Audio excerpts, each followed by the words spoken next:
mic is all in sorts of weird places because I wasn't home last weekend when we did this. Oh no, where were you? It was at your place. You don't say. Nate. I do say, because I was there.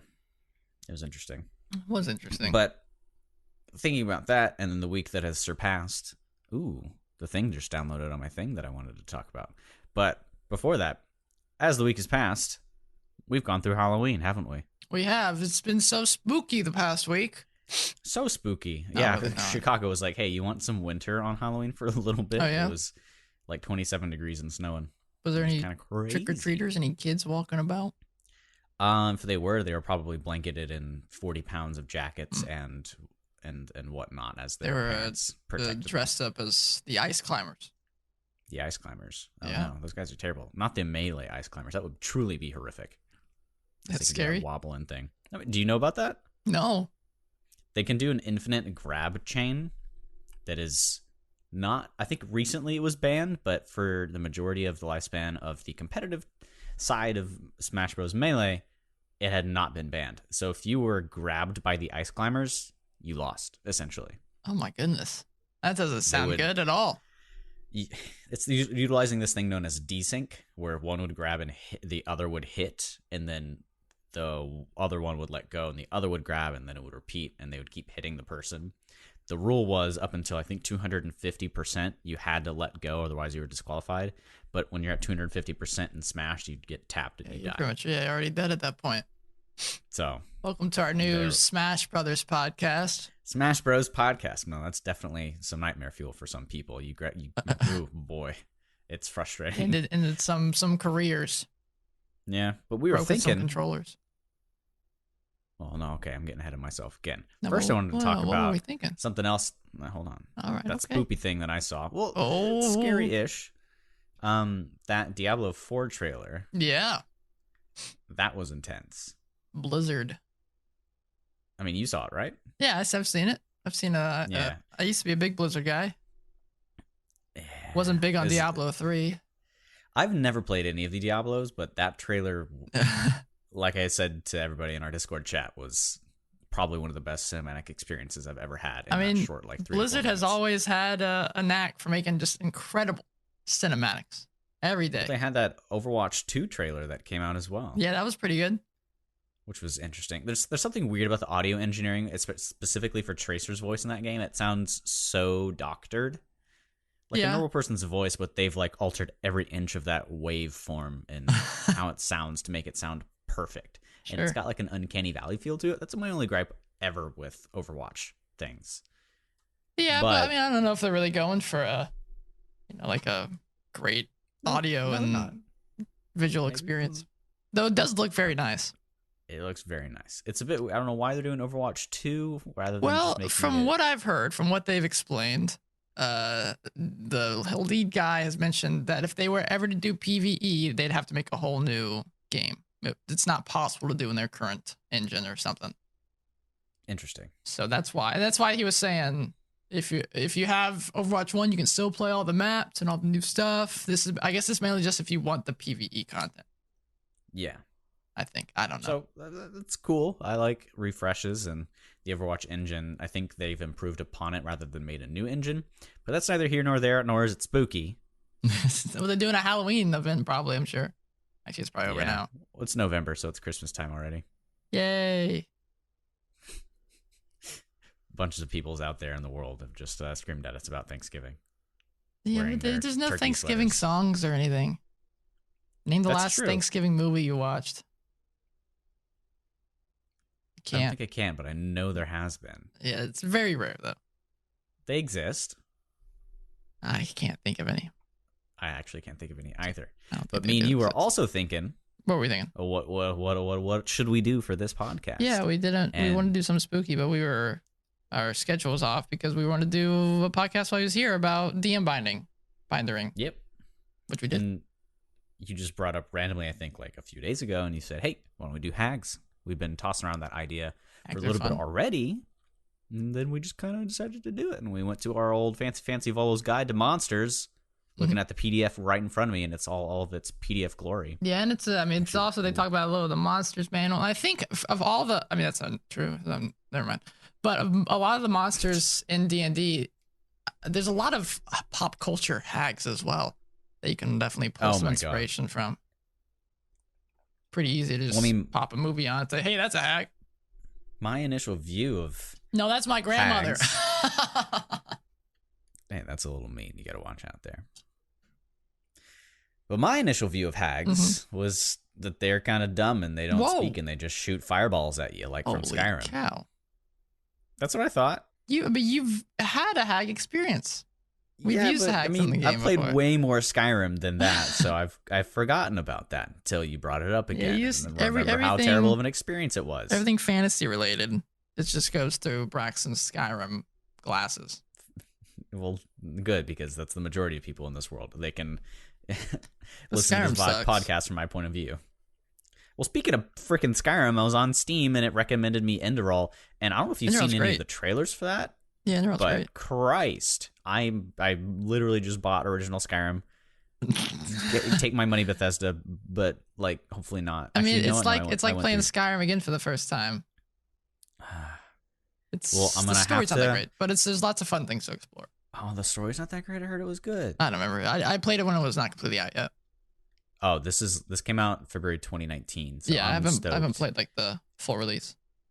Yeah, so what is this? Yeah, so there's a ton of stuff in it. I'm excited to dive into it. But yeah, I've got Skyrim glasses that see everything that I hear about fantasy or not through Skyrim, just because I played so much of it. Sure. So you know how hags are in Skyrim. They just screech at you and shoot, fireballs. Are they called hags? And are those the little like hag ravens? Hag ravens. So it's a little bit different. It's not just. I'm sure they're inspired, but yeah, they're more bird-like, and they kind of just go. Yeah, I don't like them. Nah, they're not that great. They all pretty strong. Sometimes they shoot a fireball at you and you die. Happens. But I thought reading the Volo's guide, the opening to hags, man, it made me feel like it was like, Volo, please tell me how you really feel, man, because he starts off pretty strong. Says that hags are crones, represent corruption of ideals and goals, and they delight in seeing the innocent and good brought low. They're inhuman monsters. Their forms twisted by evil. That's pretty rude, isn't it? It is pretty rude, but I'm sure they kind of are flattered by that, to be honest. They would love. And that's how you get to their heart. Say, man, you are one nasty biatch. And she's like, hell, tell me yeah, more. I am. Well, Vol later says that they find beauty to be ugly and ugly to be beauty. Yeah, so, they delight in it. I mean, even so much that they'll scratch at their own skin, tear off, sores, dress themselves up. Kind of similar-ish to gnolls in a way. Dress themselves up in the nastiness of the kills and creatures of the realm, bones, rubbing blood and skin across their clothes. Just disgusting. Right, but unlike gnolls, usually they don't answer to anybody. Usually, they answer themselves. There are cases. There's a bit of a hierarchy, but little pockets of it, and sometimes not even, because hags hate being with people. Yeah, or makes things sense in general. I'm with them. But they're big. Well, if you're with them, you would also have to be ugly, unpredictable, and old. Which I'm at almost least there. One of those I know you are not. I was interesting. I mean, they're from the Feywild. Yeah, no, I saw that. I mean, from what people know with the Feywild, it's a pretty. I mean, it's not a nice place, but takes the beauty of the world and makes it super extreme and extravagant. And the denizens of the Feywild are actually, when you think about it, pretty similar to hags. They like making deals with people. They like twisting them. Oh, I don't like that at all. Yeah, Feywild's an interesting place. I'll say that. Do you have the Feywilds in your world? I mean, Feywild exists.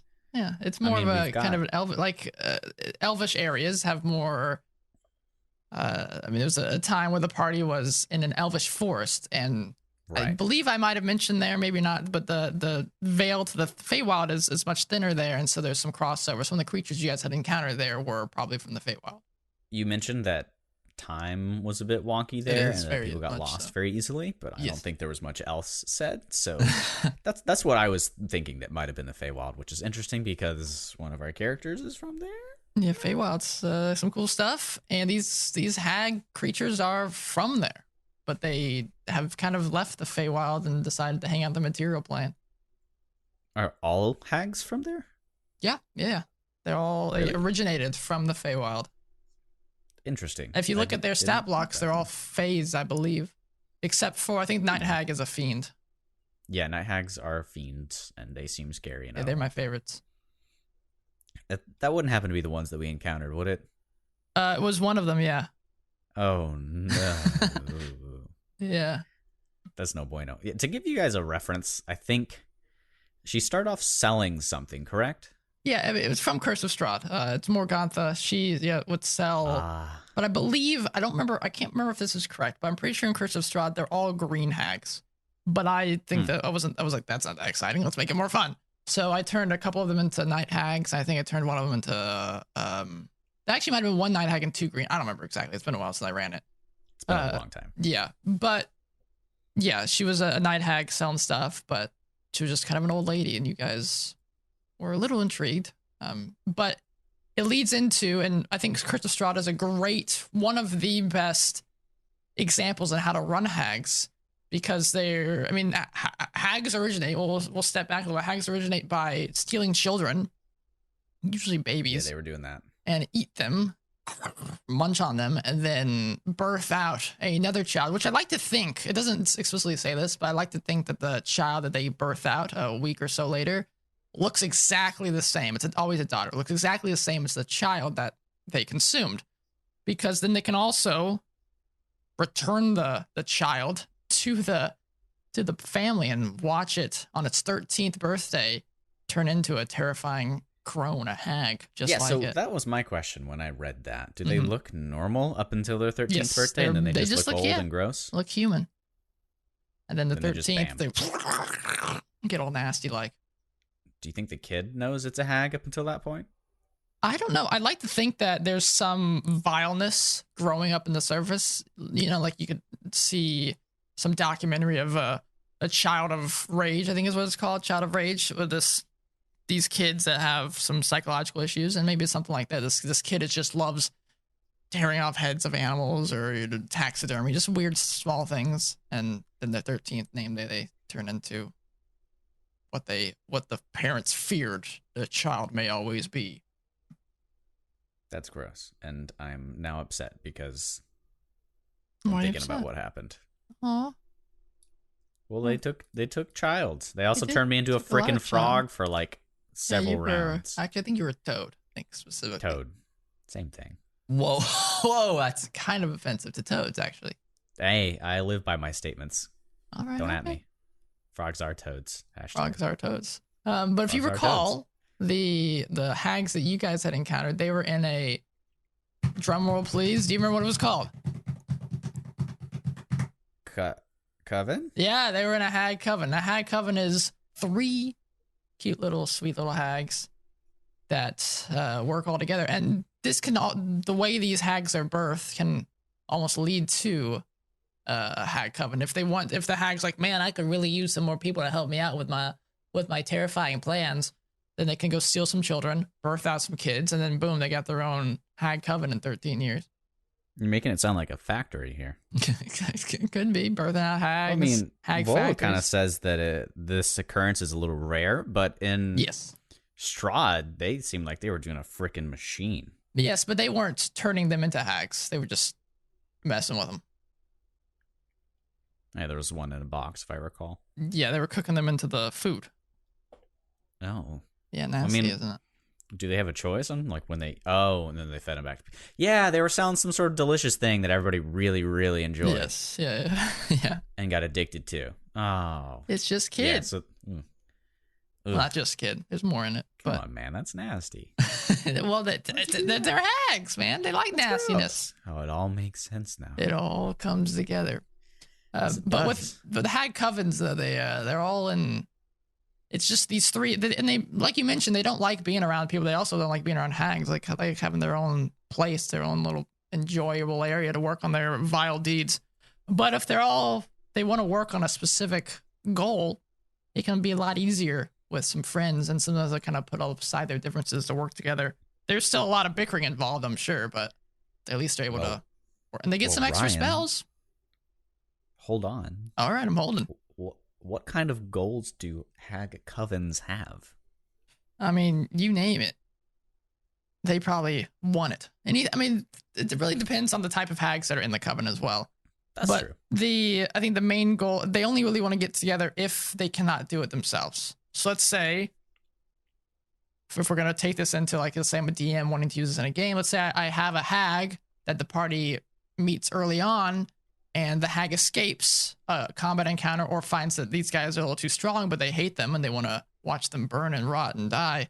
Then they can go find some other hags, which they can, because all hags they have a big group chat with each other. They're all able to contact one another. It even I believe it says in the monster. Yeah, it says in the monster mail that it's likely one hag knows of every other hag in existence. That's so they could hit up a bro and say, hey, I got these adventurers over here that are really causing me some issues. You don't want to work together and kill them? Sure, let's do it. That's how they get started. I don't like that. Yeah. I don't like that at all. Yeah, the more I read about these things, the more scared I got about it in the situation that we were in. It's been some time. It has been some time. I do want to bring some hags back because I love hags. Please know these guys are scary. I mean, they're also, I would consider them much more of a role play monster than a combat creature. But they can fuck you up. Yes, they do have they are very interesting and deadly in combat, but they even mentions that they prefer to not get into combat. That's kind of a last ditch effort, which is always my favorite things because I love role playing stuff out. Yeah, my initial thought was that they were similar to devils, and then lo and behold, Volo was like, they may appear similar to devils, but they usually don't go out seeking to make deals. Yes. They like to have people come to them. Because it puts them in a place of power. They like to make a name for themselves in, like, near a town or something. Like in our case, I think they were in a windmill, and the entire town knew about this older woman. They knew about her. So that kind of lets you know what hags like to do. They like to bring misfortune or kind of intertwine people into curses or misfortune that they always need to rely on the hag to kind of fix it or alleviate it, just so they have everybody tied around their little finger. Yeah, it's because the difference, like you mentioned, between the devils is that the devils will seek out the person and they know that there's a hole that needs to be filled. The hag's like, if someone comes to me, then I got the power here. I can make this guy do whatever I want him to do. Because he's obviously, I mean, if the individual knows that this hag is there, they're probably going at a last-ditch effort. They need something, and they need it now. They'll probably take whatever bargain that this hag has given them. Ooh. Well, let me just say, if you got a canker sore in your mouth and you need it cured, don't go to a hag, because she'll probably, I don't even want to imagine what she would turn that thing into. Yeah, that sounds nasty. But if your child's dying of, like, I don't know, pneumonia, which we could cure with antibiotics in our world or whatever the hell, however you do it. But in fantasy world, that shit's deadly. So you go to a hag? If you want to cure your kid, you go to a hag. That ain't no doctor that can cure that here. Like the old woman in the forest, the old healer. Probably not a healer. Probably a hag. But you've heard, hey, Fred, his kid got syphilis back in the day. It was cured now. Or Fred. I mean, you don't know where they are now. Certainly they're good, out of the village, on to better things. Hopefully. Maybe he had a horse, a wagon. They went out. They moved somewhere. But you've got your kid. They're sick. Go to the hag. Go. Yeah, what's the worst that could happen, huh? Yeah. Maybe she'll get better than kill you. Maybe, your kid will get healed, and then it'll turn into... Maybe it'll get a third arm. Maybe a third arm? I don't know. That's pretty cool. That's not too bad. Yeah, but the third arm strangles people in their sleep. See, that might suck, especially if it's you. It is you. You're dying, and now you're dead. I mean, the way I like to look at it is that devils kind of like to do the stuff for business, like, because they just want the souls. They don't really care how it gets there. They just want the souls at the end of the day. The hags, I mean, they like to corrupt people just because they like doing it. They like the pleasure that comes with watching some poor guy who is pure of heart then start turning into a dark, evil man. And honestly, even if they get the short end of a stick, you're probably going to die before that hag will. 100%, yeah. Unless the 100%. Hag is killed. Because hags are immortal. Which is kind of crazy They're to think an about. Undying blight upon the realm. I mean, how long do elves live? It's like 800 something? Something like that, yeah. Somewhere in there. I could be completely wrong. But they live longer than... Did it even say some of the Fae? I don't know. I would think What about that, I Fae mean, are also immortal, maybe? like the Fey Lords and stuff like that, I would imagine they're probably pretty immortal as well. Yeah. That would make sense. But speaking of the Fae as well, despite humans kind of fearing these people and never wanting to work with them, you probably wouldn't find a hag in some king's court. Because A, the hag would probably hate that. Oh yeah, And that'd B, have a fun time. they'd probably already be dead or turned into toads or frogs because of the same thing. But the Fae and people of the Ceiling and Sealy Court, it says in Vol's Guide as well, do know that hags have valuable information. So Yeah, they might find one in the court there. Well, the hags also, they hate humanoids, but they will have better deals for individuals from the Fae because they believe their brethren are a little bit racist, don't you? well, they think? believe their brethren are a little bit more of a higher caliber, which is probably true. And they view the humanoids as lesser than, and so they'll always try to be screwing over the humanoids. And it's interesting you point out about the King's Realm stuff because I was thinking about hags can, and if you would like to use them in a campaign, can almost be the secret puppet masters behind the scenes, pushing their agendas to sow discord in the realm and causing it to slowly fall apart. Maybe they're corrupting the king. Maybe the king made a deal to, he went to the hag because his army is dying or something. Think about this. This is a very common issue. Sure, yeah, You can't have a firstborn male. He's not. They're not popping out a boy. Yeah. Go to the medic, the hag, and she maybe Figure out what's going on. What the hell's going on? Why can't I have a boy? She says, okay, I'll give you one. And little as you know, the prince's son grows up to be a terrible, evil person. Kills his father. Turns the realm into Rex sort of thing going on. Civil War. And boom. Ugh. Now the hag is having a good time. Oh, it's so fun, honestly. And the personality traits that you come across in Volo's Guide as well are so interesting. You pine through and you're like, maybe there's like a something in there, anything that has like a gleam of it's not so bad. Pretty much all of them are gross. Like even the one that's labeled community for their ideals. Loneliness is the path to madness. That is why I have minions to keep me company. Even then, it's still just like people under her service. They're the ultimate goth girls, just a little bit more extreme and old. Yeah, so all those they never got out of their phase. phase. It's not just a phase, Ma. This is life. Out of spite. And they also employ weird magic. They do. Which is something quite interesting. Because they live so long, of course, they're going to discover a few or several unusual ways to use magic, as Volo says. But some of that might not even just be a spell or two. Of course, you can kind of alter things. Like there's that dagger spell that kind of shoots out just multitudes of daggers at people. So I think it's like 7th level. And as Volo mentions, maybe she's got a mirror that she shatters and the shards shoot out at people. You can role play. Yeah, it's important. That's a great way to remember that these are not just stat blocks. These monsters can very well morph and be changed depending upon what works best. I mean, if you just utilize the monster manual, it shows a brief, like a section for hag covens and what spells they have, but then Volo's has 3 more depending on what type of thing that they're obsessed with. They're obsessed with death or these different ideas. Then it'll change the way that the hag covens work. And feel free as a DM to completely change that as well. Give them different spells, to give them different things that'll allow them to mess with your players just a little bit better. Yeah, that's something that I learned coming from a player's perspective and then becoming a DM, is that I got stuck in the way of thinking that making a character, player or non-player, they have to abide by the character creation rules. And I was talking with you one time, and I think I would misunderstand often about NPCs that we were fighting. I'm like, okay, they seem to be a warlock. Yeah. He can at our level, he could only cast like 2 or 3 spells. Yes, this is metagaming, but sometimes it's hard. Well, they do have spell slots. They can have spell slots, right? But then you said, well, they don't necessarily have to, fit into the. They do not abide by your rules. So, hey, whoa, hold on. How is that warlock using all these things right now? What's he doing there? You can't do that. Well, they can. Maybe you can. Just a way to make combat a little more interesting, so it's not as binary.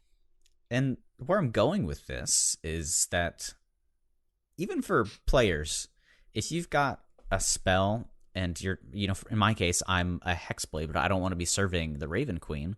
I'd rather stick with, one of the great old ones. So I've kind of altered the flavor of my spells to be filled with ichor and tentacles and shadows like that.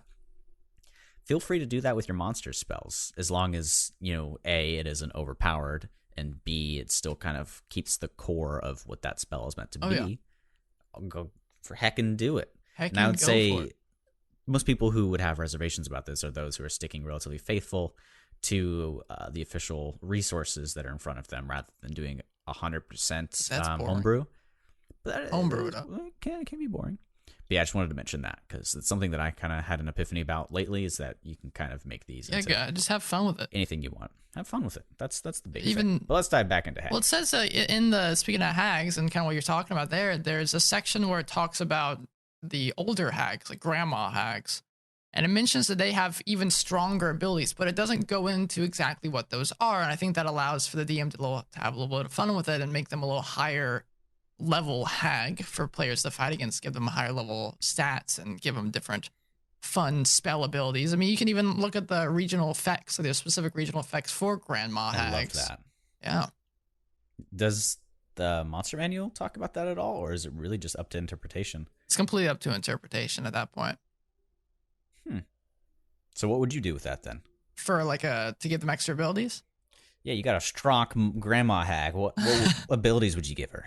I would go through the spell lists, find certain ones that make sense for this. Maybe, because it doesn't necessarily say that Hags can raise the dead, but maybe this Grandma Hag has the ability to raise the dead. And so she has a little bit of her minions are these skeletons that follow her around. And maybe she's raised up some pretty nasty skeletons in her time. Or she has specific spells that are just more brutalizing spells. It's probably a little extreme, but maybe it's like a lich has power to kill. It can just start murdering people. Yeah. I would recommend just looking through spell lists, finding ones that make sense, seeing how they would stack up if your party were to fight them right now.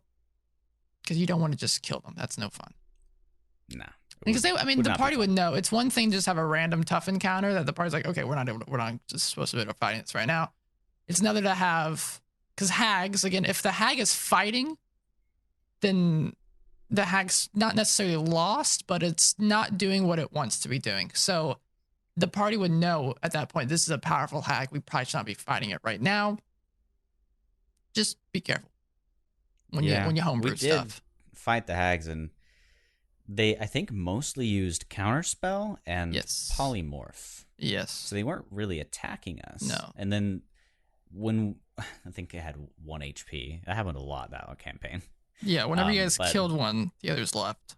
Yeah, they left immediately. So again, looking at those tactics, is it's not always about, a fight to the death, especially with Hags. Let's keep that in mind. It's very rarely a fight. If they, let's say it's just one Hag, it's not a Hag coven.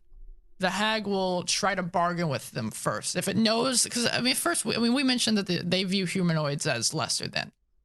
I think before, so they will always view, they're confident in their own abilities. They're going to try to look down upon them, trying to constantly take advantage of the situation. And as you're role playing, as a DM, if you're role playing a Hag, you should always make the conversation very uncomfortable, very nerve wracking, and making it feel like the players are always kind of having a balancing act between this, because you never know when this Hag's just gonna explode. If the Hag's not enjoying the conversation, then it might try to just polymorph or control the situation better. But if the party shows this Hag, let's say the Hag knows that these guys are pretty tough, like they've been in the realm for a bit, understands who these guys are, or they offer something to the Hag in exchange for something. Maybe the Hag has corrupted somebody and they're saying, hey, can you stop doing this? And they give her something.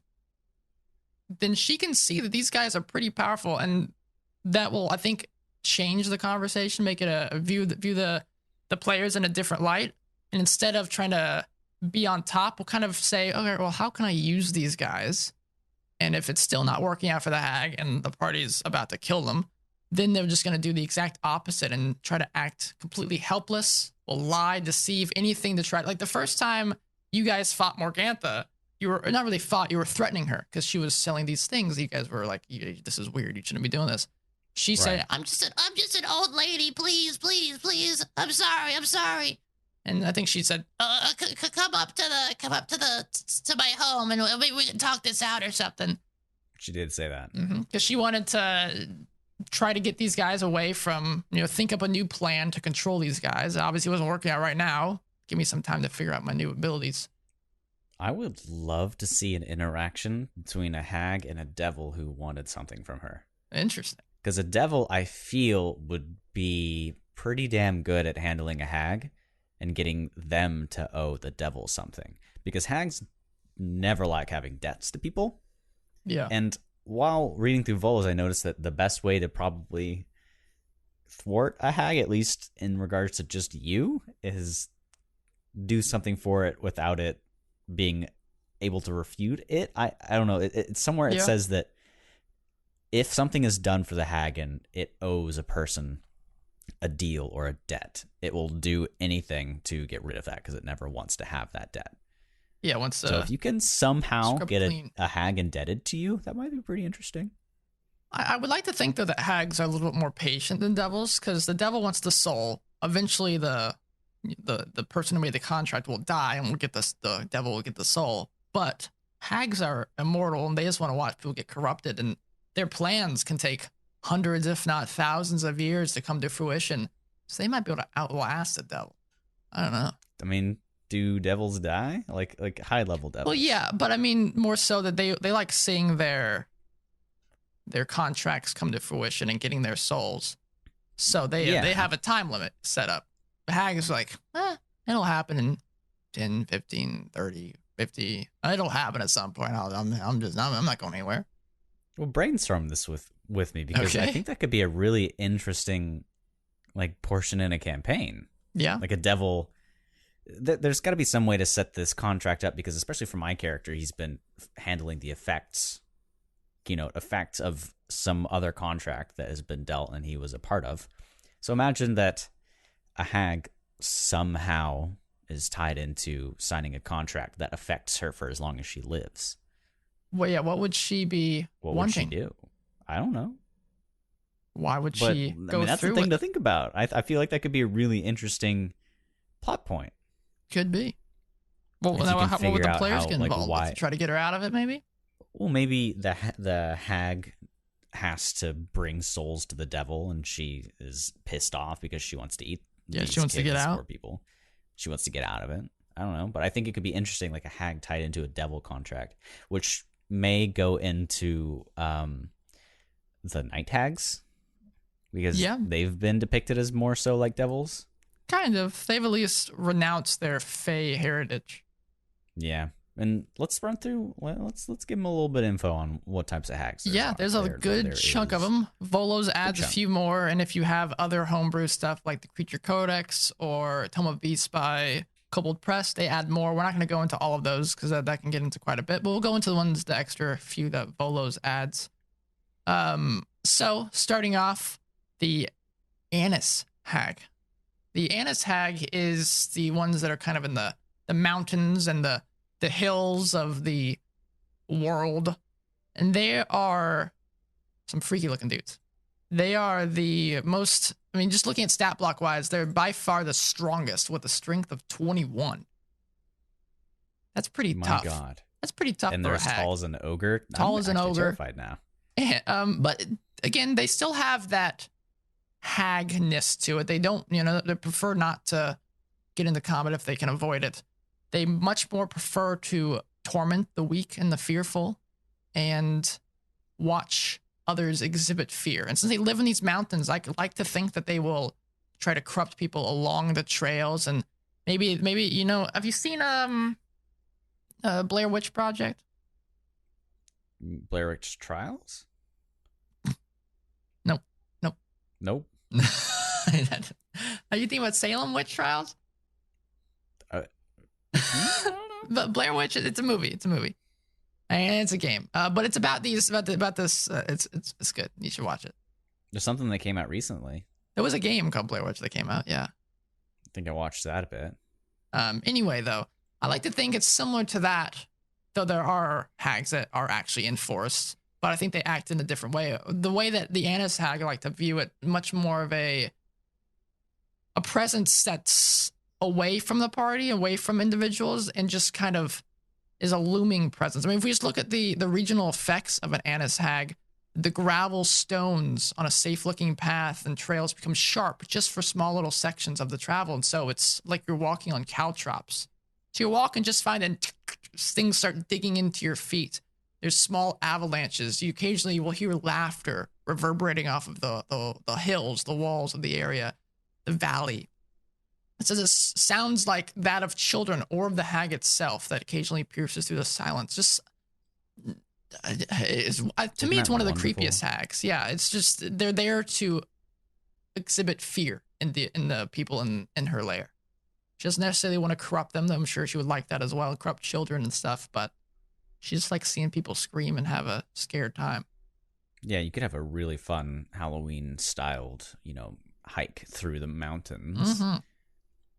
Hey, adventurers, there's some crazy shit going up on the mountains. You mind checking that out and solving it for us? Yeah, people go up there and then they come back. Mountains. I go hiking every day. I eat rocks for breakfast. Yeah. I mean, some people do it. Probably has some fiber in there. But then there's the Burr hags. Yeah. I had to think about them. Burr, it's cold. Well, they live in wintry lands, favoring snow-covered mountain peaks. Heck yeah. These are more skinny. They're kind of a paler blue rather than the dark purple bruised skin of the Annis hag. Yeah, they're not as scary looking. Not as scary looking. Not as strong looking. They love looking. freezing people to death. Yeah. And have little or very small room in their hearts for community or the coven. So probably these hags aren't going to be a part of any other groups. And if they are, probably a good reason for it.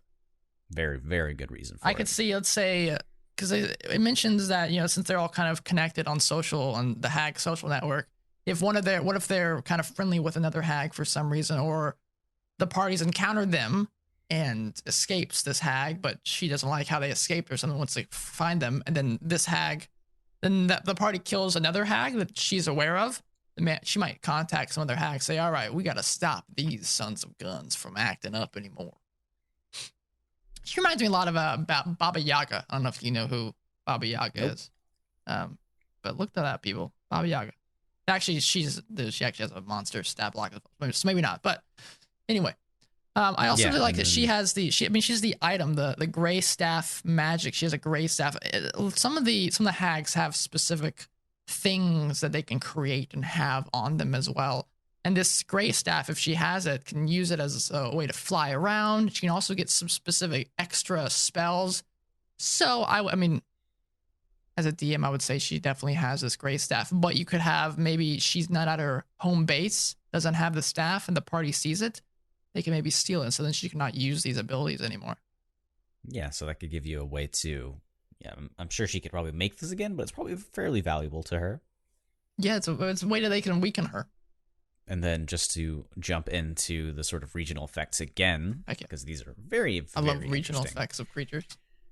Some of them include small avalanches of snow that fall, blocking a path or burying intruders. A buried creature is restrained, blah, blah, blah, and it has to hold its breath. Or human-sized blocks of ice appear containing frozen corpses. Mm-hmm. Corpses might break free and attack a zombie. How fun is that? Attack a zombie. My favorite effects and stuff are ones that have very little effect on the game, but just paint a brutal picture for the players. Like, oh god, what are we doing here? We need to get out. You're just walking around and there's just maybe it falls from somewhere. There's just a horde of ice blocks, and it's frosted over a glass that's been kind of maybe either shaved or a bit, but you can't see through it. And you get up close and one of your characters wipes off the front, and then face of a zombie screeching, kind of like Man of Medan, all those guys that are dead. Yeah. My favorite one, or actually one of my other favorite ones for the Burr hag, is the final one where it says roads, paths, and trails will twist and turn and they'll repeat back on themselves. I don't know if we mentioned this, but they said, you did mention the wintry lands, but so I said Arctic stuff, but also the tops of mountains. While the Annis hag lives in mountains and hills, they're not really a frosty thing. And the Burr hag loves the tippy tops of these mountains. Yeah. And there are some additional layer actions or effects that you can employ for these guys which once are you in eventually do combat confront them. Stuff. pretty cool. Yeah, that's for combat stuff. So we won't get into that. I would implore you to read Volo's guide because these things are amazing. Like, my hope through these monster like snapshots that we give you, it kind of prompts you to go look out and seek things on your own. I'm interested to do one of these podcasts on one that's not in Volos. That would be cool. Give us some, make one of our own. Help us start, think our own ideas around it. Because there's some creatures that have a lot of interpretation that's not there that I would love to just dive into. Yeah, because I mean, even Volo, I'm sure, started this and took bits and pieces from other things, but a lot of this is probably his mind child. And must have took a lot of effort, and especially going down, there's even more types of hags. The green hag that you mentioned before. The green hag's very much the most basic, and but it's also just it's the most stereotypical nasty hag. Looks gross. It has the warts and stuff. It's lives in the swamps and caves and forests. It likes to manipulate people. One of my favorite aspects of it is that it has mimicry, so it can mimic the sounds of people or children. I'd like to think this is the way that it gets the kids to come out and that she can steal them. Mimicry's fun. Have fun with mimicry in your campaigns. But they prefer to derive joy from bringing people to their lowest, to their darkest depths, than watch them just fall apart. Tons of fun. That's kind of worse than the other few. But then look at their CR rating. They're 3. What's interesting to me about hags in general, besides the Burr hag and Annis hag, is they're these immortal beings that have lived for hundreds, if not thousands of years, and yet a low-level party can kill them fairly easily. Well, maybe that's because they prefer not to fight. Yes, and I think that's, again, why I said they're not really much of a combat thing. I would say if you do, like I said, if they do get into combat, especially the green hag, then she's already lost. Immediately, I would pop her invisible passage ability to try to get the hell out of there as quickly as possible. They're more of a passive fighter. If they are pushed up against the wall, especially as a coven, they will definitely let loose. But if this green hag is by herself, she wants to get the hell out. I mean, she has, one of her actions is illusory appearance, to make herself look like another creature. You're not going to use that in combat. That'll, I mean, obviously they'll see a hag turn into a woman, and that's not going to be helpful. So that's not an action you want to use in combat. That's something you want to use in, I mean, literally 2 of her actions are 2 out of 3 actions are basically out of combat type of stuff. Kind of should give you an idea. This is something I should use for role-playing purposes. Exactly. Yeah. I would say in role-playing and outside of combat, you can make the effects and everything that these hags are doing pretty damn potent. Yeah.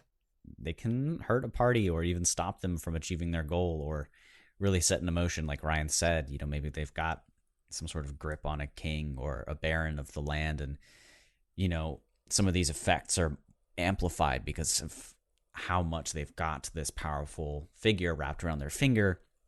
Anything like that, it can be oh so creative. And again, combat is not the only answer. I love combat. It's fun. There are other monsters for that. If you really like hags, I would recommend to check out Witcher 3, or you probably even look, it's probably in the books. I haven't read the books, but there are crones. There's these 3 crones. I believe there's 3 of them, which a hag coven is 3. I believe there's 3 crones that you meet, and there's a whole quest line that follows these crones and what their control is on the land, and I believe they have some children and stuff going on. It's very well done. So some good fuel for the fire. Man, I keep hearing literally everybody loving The Witcher 3, and I really It's got some great stories, man. It's got some great I feel like the quests. beginning, if I get through it, I will really like it. Because I love the beginning. I really don't like the combat of The Witcher, but I love the stories, and the music is top notch. The combat's just terrible, and I can't get past it. Yeah, I can understand that. But yeah, if you can, you can just put on low difficulty and just experience the story. It's a beautiful story. But that even feels like I want it to be harder. I mean, there's some mods you could try. You could try some mods, see if that'll help. Yeah, I just really want to enjoy it, but I can't. Yeah. Same thing with Dragon Age. I hate that game. Damn. I actually hate it. Like, people can say it's a great game, but I think that's objectively untrue. I think it might be a great story. Okay. It's been a long time since I played it, so I don't remember. I remember enjoying it, but yeah, it's been a long while. Also, just don't like top-down, non-turn-based games. Like if it's I'm all right with those. real time, bring it down to third person or first person. I hate second person point of view. But my favorite hag, Braxton. What? The Night Hag. I love the Night Hag so much. What about him? Why do I like him, you ask? Well, I'm glad you asked that, Braxton. Because of one specific ability, their dream hunting ability type of thing, where they invade people's dreams. They can fill their heads with doubts, fears, and convince them to take evil decisions. You guys have had this. And again, if you're going to, because the only issue I do have with the Night Hag using them is it can make it a little not fun for the party to fight, because if you keep using the nightmare haunting ability, then if you ideally using that on one person who probably pissed off this hag in some way, it gives them no benefit of the long rest and reduces their hit point maximum by average of 5 every night. And nobody can see this happening because she's on the ethereal plane. And if it reduces their hit point maximum to 0, then they die immediately and their soul is trapped if they're evil. So it's not the most fun thing to introduce to a party. So we did see the hag in the plane somehow. Yes. You guys had a specific, I don't remember exactly what you did, but you were able to see through the etherealness. But while this can be brutal, if you're going to use it, make it interesting. Like when I use it, I believe I use it on you a lot. Yes. Because the hag that you had pissed off, I think the reason why I did it on you is because you killed her sister. And so she was very upset. And so she was continuing to haunt your dreams. And the way I played it up, and it took you guys a little while to catch on to see what was going on. You thought it might have just been, Aldon, the vampire, Strahd's influence on the region, giving you guys some dreams. But really it was, obviously she was messing with you guys. And the dreams you guys were having there were decisions at the party, because she'd been watching them in the ethereal plane, listening to the things that they were saying and whatnot. And the way I had it run out, and she also, would encounter them, she'd be listening to them, their conversations, and would take their problems, their issues, and bump them up to 10 in the dreams, making them try to start leading them down a certain path. And they started kind of heading down a path until they realized what was going on. But just, if you're going to use these abilities, play them up for the party, because it's no fun to just have your rest impeded. Because, let's say, for example, Braxton, if we're playing a game and you're like, all right, we're going to take a long rest. And then I just kind of speed through it. I say, all right, you all wake up. And Braxton, unfortunately, you don't get any benefits of the long rest, and your hit point maximum is reduced by I'm a warlock, 8. so that don't fucking matter. Yeah, it does. You don't get any. You want to get your heal back. Well, let's say you're not. Let's say you're not a warlock. I'm a warlock, Ryan. You can't do that to me. You are not a warlock in this scenario. Isn't that annoying though? You don't get any benefits from long, but you could probably get a point of exhaustion and stuff. You're not sleeping. Yeah, well, if that happens and you're the DM who just lets it go through without giving them a hint of stopping it within that day or before the next long rest, I think you're doing a bad thing. I would say if you're just doing that, yes, you're doing a bad thing. But if you're playing it up and making it fun, but not telling them what to do about it, I don't know if that's a bad thing. Well, how would you? Because this is going to happen night over night. Mm-hmm. Eventually, she's not necessarily trying to kill the party. She's wanting to push them. The Night Hag specifically wants to corrupt people. She wants to turn the brave into the craven, and she wants to twist the good into something vile. She's not trying to kill them. Sure, that might be a benefit of if it turns into it, but she would much prefer to corrupt the individual, push them down a certain path before killing them. The hags don't take joy from combat. That's not the point of the hags. Well, so sure, you could do the nightmare haunting until you kill them. Allow the players to stop losing their rest. That's what I'm saying. You ideally, before it gets close to her killing the person with this nightmare haunting ability, there will be other events that the hag will be a part of that will come up. You don't just want to make that the be all end all of the hag encounter, because that's not that interesting. You want to have a goal of hers that will come up before that. maybe because she can change shape. Maybe she will appear to the party in a different shape, and I mean, obviously they won't know it's the hag, but we'll try to. She'll see someone's a little tired, say, hey, I can see you're having a rough time. How about you come? I'll come help you out or something. I don't know. Yeah, so I mean, essentially, like I was saying, just less descriptive. Just give them a way to end it within the next couple of rests. Yeah. It's no fun to just tear abilities away. You don't want to just nerf the party. You want it to be. I don't You want it remember to be fun. specifically how long that went on for me, but I don't remember being too concerned about it. Yeah, it wasn't like a terrible event. It was mainly just to try to push you guys down certain directions. Yeah, but if you've got a specifically dense party and they go out with their non-long rest receiving person and then they die, then that could be an issue. Yeah, but that's on them. That is on them. On them. But I love night hags. Careful. I love them. They seem spooky. They are spooky.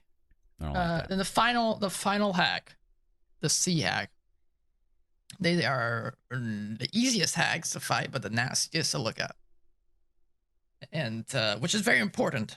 Obviously, we've kind of brushed over the descriptions of what these hags look like because it can vary depending on how nasty you want to make them look. But the sea hag has to be nasty because they are jealous creatures. Very much so. They're fueled by, if they see anything beautiful, they'll just drive them to a fit of nasty rage.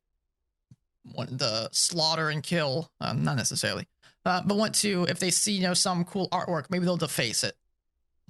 And I like that idea of them being in a shipwreck, maybe like, for example, like the Titanic.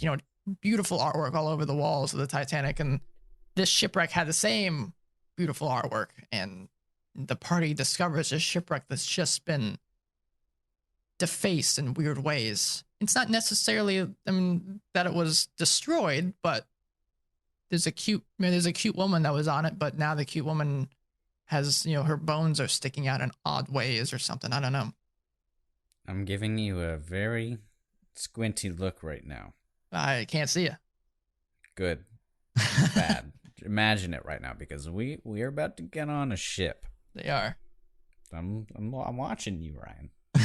I have the information. Come Tuesday, so will our party. I'm watching you. Sea hags aren't that terrifying. Well, if you think about hags, they're connected to every other hag. They are connected. Maybe we fuck up the sea hag and we go somewhere else where there's a night hag. Not too happy about it. No. Just threw off the whole hag ecosystem. I can't even put those two words together. Hag ecosystem. If you think about Disney films, there's actually a lot of hags that kind of make appearances in Disney films. Ursula, I think Ursula is from Little Mermaid, is very hag-like. Well, Snow White, obviously. But think about it. Ursula didn't do anything wrong. I mean, she made a deal. To be fair, we have an Ursula apologist over here. Ursula sang an entire song about exactly what would happen to Ariel if she did this thing. Exactly, like to the T. Yeah. Then Ariel was like, "Yeah, sure, I'm just gonna sign it." But isn't that very hag-like? Yeah, I feel like a hag. They won't lie. They will bend and twist the truth in any way, shape, or form that they can. Yeah, but you think about it. She also can shape change. You won't deny that. She's a hag. I just think it's interesting that Ariel's an idiot. It's a Disney film. She's very dumb. Most of them are idiots. Are you saying all Disney films are dumb? Most of the old ones, yeah. Most of the main characters are not the smartest. Oof, get out your pitchfork, people. The one pitchfork. Giant group pitchfork. But Frozen's the best. No, Inside Out's the best, actually. I haven't seen that yet, but I know it would be good. It's so good. Yeah. Especially from a psychology person. It's fantastic. Yeah. There's also a couple other things, like little purple boxes that show up occasionally. I think they're really cool. There's two of them that I'm looking at right now, like Hag and Metamorphosis. And then the rule of 3. With the Metamorphosis, it means that it is, with the hags that we've kind of gone through, the 5 types that we've read, it's still a possibility that a hag has something they've been striving for or something that she's been living by for a long time. And as time passes, maybe she starts transforming through the force of will or over time, or with the help of some sort of ritual or assistance, she starts to transform into something that more represents what she believes in. It's very vague, but take that with however you want, because maybe you've got that Annis hag, and so she's the height of an ogre, and she's massive and tall. Maybe over some point she turns into some sort of ogre mix hag, and she's you've got a giant stone slab here, chiseled away. Without spoiling stuff from my campaign, but the party never encountered it, so I guess I can spoil it now. What?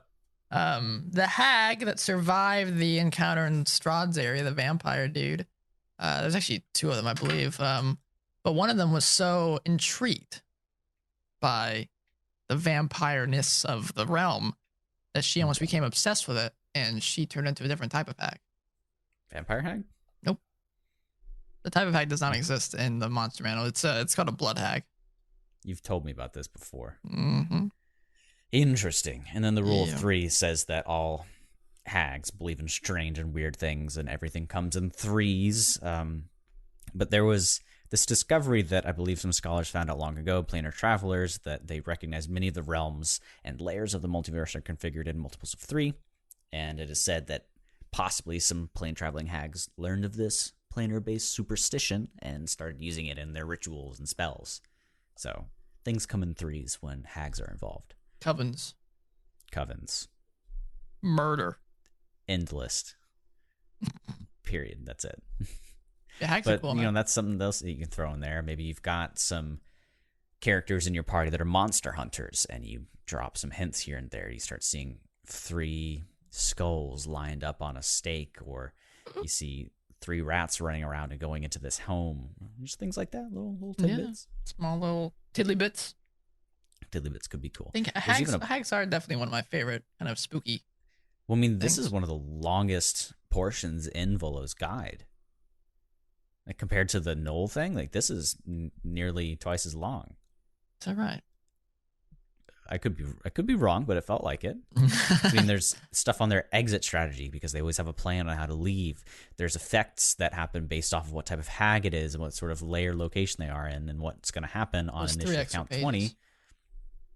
There's even, depictions of what their layers might look like.